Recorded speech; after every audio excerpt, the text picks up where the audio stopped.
السلام عليكم ورحمة الله وبركاته. خبرتنا تفسير دكتور خنيا جرى جرتون سنجال ما نرمو رفيق قارنتنا مال قبتي رفتيونا جتن أرى واي فراني راين قبتي رفي مال واي فران جتون كسني سفنور قرو فرهان إفقويا أسيمان نصرودا خالدون إجتي سانو همي بكني جرهوندا نوتي همي دبيتنا كدوغاتا تفيكا خجيبتا تبكسن دقي برون قبجي سيخينا براخو تيبودا نتي هنديبين ammoo isa barbaadee dhabuu isaatillee viidiyoo mana isattillee galee maree ture bakka irraa dhabisanii raayillee viidiyoo maree jira. Viidiyoo san gadhiisuu isaa harkeenilleen dachaasilleen isa kana nama itti bitee barbaaduudhaaf kararratti bahee qabee harkaa bahee dachaas harkaa illee bahee viidiyoo dachaas gadhiisillee harkeetiin jira. Angaruu Farhaan efa guyyaa inni asii deeme irra dawwalee boo akka mijee bilbilaan gaafadhe hin agarree illee naan je'ellee ture illee bilbila saniini. Viidiyoo gadhiisellee harkeetiin jiranii sambooda garuu natti deebi'ee wanta kanaaf hin ibsine. Wallee gaa inni mana keessaa harka qaban saa waa inni ta'e hin beekne efa guyyaa asii deemeti mana kanatti natti hin deebine jechuudha. Sun maaliif akka ta'e garuu hin beekne. Ilaa ammaan tana mana isallee dhaqeetiin dubaan barbaade isaa gizee inni bilbila kiyya na jala kaasuu didee maaltu maal ta'ee manatti itti dhaqe. Gizeen mana dhaqu hin jiran mana isaa lachuu. Isaa fi haati mana isaatis ijoollee isaa tokko hin jiran mana. Dhiisatiin deebi'ee mana kiyyatti arralmoo itti ganamarraa eegalee ilaa sa'a kanatti dawwaluutti hin jira bilbila isaa.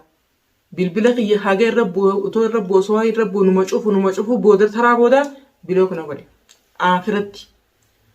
Ammoo yaadni isaa waa inni ta'e hin beekne an duraanuu shakkeetiin jira isa kana. Isinillee quba qabdanii asirratti illee yaadanis na wajjin wal dhabaa deemaa jira. Akka inni harka keessaa qabu immoo har'a kan na godhe bilbila inni narratti cufee daranuu biloo na godhuu isaati. Maaliif yoo jettan viidiyoo madura dabartee hundarratti aboo wanni tun akkana dubbiin tun akkam taate jee gizeen an gaafadhe ati duraanuu anuma sababa godhatta takka ittoo anuma sababaa qabatta takka ittoo ana maara jette naan jechaa jira. Duuba waan biraatiif himte dhimma biraarraa hin qabu. Saahiba isaan lamaan kun isaa fi abbaan mana hiyyaa saahiba walii ta'anii turan. Saahibni akka obboleessatti hin beekan namni hojii nyaate tokko balaan feetee dhuftee lubbuu walii wal baasa malee anamma hanga akka natti fakkaatetti saahiba jechuun saahiba gizee namni waliin jee saahibni akka huccuu takka ta'uu qabaatti hin beekan. Nama tokko saahiba jee wajji nyaadhee wajji dhugee akka obbolummaa rabbitti waliin deeme ara dabarsee lubbuu isaa baasatiin xiyyeeffanna malee lubbuu isaa san kan nuunfadhu. Inni immoo saahiba waan akkasii tokko wajjin saahibummaan akkasii san jirtu natti fakkaate eda isa bira galuun jirtu. An saahiba jechuun akkasii san seetiin aboo dubba ati cal jettee taa'u jirta wanni kana na dhuftee ammas hin gizeen hin jeen ati takkeettoo anuma qabatte naan jaa achirratti an sanirraa illee waan hin fudhadheen qaba. Maaliif yoo jette hangaa inni kunis nuti gandummaa walitti hin qabnu oromummaa walii qabna obbolummaa qorii wajjin nyaatan isaan lamaan jidduu jira. Malee wanni biraa takka ittiin jidduu hin jirtu. Lakki gaa gurbaan kun nama duraan gaa maqaa akkanaa kana maqaa Nasruu yaameen san irratti mirkaneessuu barbaadee kee hin beeknanii. Namni nama akkana godhe gargaarsa hin qabu jechuudhaaf illee gaa manatti hafee an gubbarra kana mana hojii jiru fakkaatee keessan isaanii hojii jiraatullee hin beekne. Garuu har'a immoo dirree baafatee jira jechuudha. Bilbilaan irra cufatee. Akkasii gaa'ee maaliif jettan yoo kanaan jettan taateen kabajamtoota fi hordoftoota fayyaa aniin waa malee nagaa fayyaa akkanatti ka'een dubbadhu garuu eenyillee saahibaa fi silaa obbolummaan takkaa miti beekta. Saahibummaa jechuumaaf malee dantaaqeetti illee waan anjeellee numa danda'a garuu humaa miti. Maaliif yoo ka'ee jettan taate gurbaa kana akka nama isaa quuqamutti akka nama jaarsa kiyyaa quuqamutti jechuudha. Ijoolleellee nama barbaadee akka deemanii bakka Nasruun jiru barbaadanii Khaalidollee qabanii naa fidan hagoosise isa boodara dubbisan irraa illee dhaabbadhu jeeniitiin ture. Maaliif dachaa kanatti illee haammaa'uu isa ari'ee isa barbaadu walitti bu'anii saba walitti bu'iinsaa kanatti bakka wal barbaadan gaanii wal qabanii harkaa illee rabbi isa baase manguddummaa isatti kana qajeelcheessa. Manguddummaa san kaanee mucaan warra biyyaati jechuudhaan kaanee bira dhaynee quba qabdan isinillee dhaynee bira hayyee dhaabbadnu gurbaa ijoollee isaanillee deebisi kan hin jeenillee ijoolleen sun Khaalidollee qabdee fiddee dhaabbatu hin qabullee naan jedhe. Bakka sanitti an dhaabbatullee hin qabu ijoolleenis qabdee fiddee dachaas akka fedhe haa ta'u gantummaa oofaa maal jenii sababa sanii walitti illee bu'an. Xayyib haa gurbaa qabeenaa fide kana fidee gurbaa kana akkuma fidee isin quba qabdan hunoo fidee as namugaa jira hidhamee taa'u jira jechuudha bakka kophaadha. Gurbaa qabeenaa fide kanallee narratti dhiisee amma viidiyoo inni gadhiisan irratti an guyyaa inni gurbaa barbaadee Nasruu kana barbaadee dhabee viidiyoo maree gadhiise kana odoo inni viidiyoo gadi hin dhiisin dura sagaleedhaan dawwaleetiin gaafadhe. An amma gaafan dawwalee gaafadhu aboo an mashaakila kana hin danda'u nama biraa laalee bakka buusi maal naan jedhe. An amma dubbii naan jisan irraa illee waa hedduu natti dhagaa. Dirree beetuma gaafuma duraa sanuu boogaan saahibaa dur saahibni namatti dhufaa osoo mana kiyyaatti ol deemu qabame an ittiin finne ijoollee teessanitti dawwaladhu ijoolleen isaanii yookaan obboleeyyiin isaa yookaan obboleeyyiin namni fira qabaan ilmaan adeeranitti jira ilmaan eessumaniitti jira.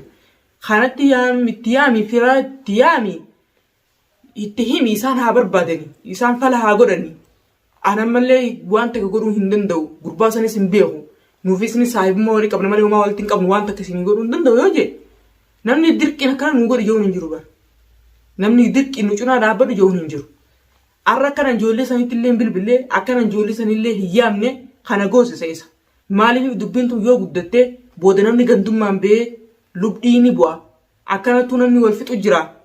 Dhaabbadhu naan jeeti kana hundarraa akka nama naa yaadu tokkotti akka nama saba Oromoo tokkoofillee yaadu tokkotti jechuudha. Dhaabbadhu naan jee na tasgabbeessee akkana namallee dawwalee hin yaamne kana godheessa. Arra duba xayyib deebi'ee afaan kalee akkas jeensan nama barbaadadhu maarree tahii mixirqoo tahii maaltu jechuuf deemee Oromooti. Kana hunda maaltu jechuuf yoo gina suuraa gar tumsuu barbaade dirree beetuma hin tumsuuf. Yoo lakki isin cinaa dhaabbachuu hin danda'an dubbitan hasanan naqeen bultiitii yaa diigama. Dalagarraa hin mashkuula ta'a ilmaan guddisanii hin danda'u jee duraanuma hin dhaabbatu. Maaltu naqe akkamii hawaan irraa qabdu naa himi tajettuuf hin yaamee mari'addeen. Naa ibseemi kararra na kaayatuma akkanatti ijoolletti bilbili dubbiin tun guddatte nurra dabarte an dubbii tan ittiin seenu hin beeku noon sodaadha nama keessatti dawwali itti himi. Isaan dhufanii cinaa dhaabbatanii fala haa godhanii yoo jeellee barbaree danatti fakkaate san hunda hin goone. Amma immoo garagalee deebi'ee gurbaa fidees asuma narra dhiisee ani mashaakila maarree hin danda'u cinqii hin danda'u jee bilbilaan guyyaa sanis waamee kanatti hafe. Ilaa amma garuu deebi'ee maaltu rakkoo tanaan dhufee maaltu isin dhufe maaltu maal ta'e Farhaan jee gaafachuuf ayyaalee isaa irraa baruuf gizee itti dawwalee bilbila kiyyarra cufa diiman na dhaqqaba. Osoo jedhu arra deemee raqamu kiyyaa akkanatti bilbila kiyya godhee jechuudha. Garuu uumaa miti bagan arga wal argullee gaaruma silaafis obboleeyyan kan hojii dhalate yoo ta'e malee abbaan fedhee udee barsee lubbuu fi ibiddatti waliin dabarsu beeta obboleeyyan hojii dhalate sunuu tokko ni rakkata. Zaban amma waan ta'eef rakkoon qabu uumaa miti inni illee jizaa isaa haa argatu. Adda isaatiin silaarra lafa na darbee ibidda kana keessa na dhiisee nama na cinaa dhaabbatu akkana hin arganne akkan waan nutiin kun nama hin qabne akka waan nutiin kun fira hin qabne akka waan Nasruun kun haqarra jiru akka waan nutiin kun namatti daangaa dabaree nama zallamnee nama nu cinaa dhaabbatu hin qabne itti fakkaatte isa akkasii miti.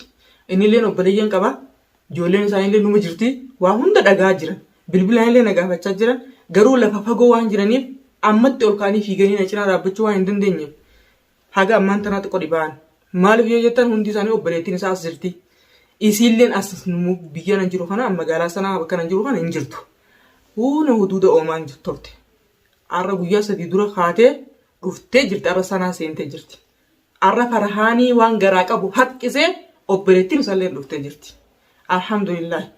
Abbaan haqaa haini ni qallatama hin jiru. Hirruma aana. Akka fedhasaan an jaarsa kiyya Nasruu harkaa isin baasaa jiru man baasa. Farhaanillee akkanatti isaan haftu. Amma garuu manaa isa kan dhaqee isaa arguu hin dandeenye na jalaa deemee jira manni isaa cufaadha. Bakka itti galee hin beeku garuu an saahiban bira jiraatee bakka jiru hin beeku. Manni isaa cufaa akkan qaaman dhaqee waan isa keessa jiru san hin agarre arguu hin dandeenye amma manni isaatti illee cufaadhaan jiran mana.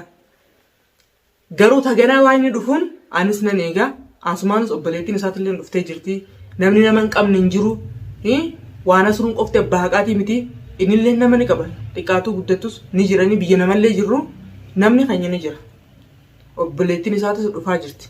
Rabbi nagaan as haa fidu. Gizee isiin dhuftetti ani viidiyoon isin agarsiisuun ta'a. Inshaallah hagasitti garuu isinis nagaan naa jiraadhaa jechuu barbaadetti garuu Farhaaniif dhaamsa tokko kan hin dhaamu yoo magaaluma nan jiraadhu kana keessa na wajjin kan jiraatu taate manni isaa manuma nan beeku san jiraatee Farhaan ilma hin bahu. Inni Farhaanii na jala bu'us hin jirtu. Inni edaa citiiti yastaa'ee isaa'uu kan Nasruu faana geessu jiru mana barbaadas jee siistamaan deeme isaa'uu akka Nasruun manarraa meeshaa guuratee bahu sa'a lama duratti asirraa ba'an jaaniin an dhageetin jira viidiyoo san sagalee ijoolleen isaa warri inni dhaqee gaafate imaara inni dhaqee gaafate amma sa'a lama turutu noo xiqqishoo asii kutee jedheen isa ha bilbilaan osoo asii una biraan ka'in risaalaa barreessee feettii meenaan jette nama lubbuun tiyya na achi dhaqee dhabee isa dhabeetin dhufe naan jee ani cinqi tan hin danda'uuti nama cinaa biraa kasi cinaa dhaabbatu barbaaddadhu minaamini maaltu fidee wayyee yoo harka keessan qabanne maaltu fide innilleen asuma ollaa kiyya kana taa'ee asumatti na fattaaluu inuma dhaqqabu gaanaan fattaaluu ifirraa hin dhoowwanii isaa fi dachaasillee ifirraa hin dhoowwan dachaasilleen asii deemee isas barbaada gutaan haadhisun sarkaa baasa jaa gutaan baanansi godha jaa wanta akka ta'in na godhus hin jirtu dhiira taanaan haa dhufu noo mana kiyya kara beek haa dhufu deebi'ee immoo garuu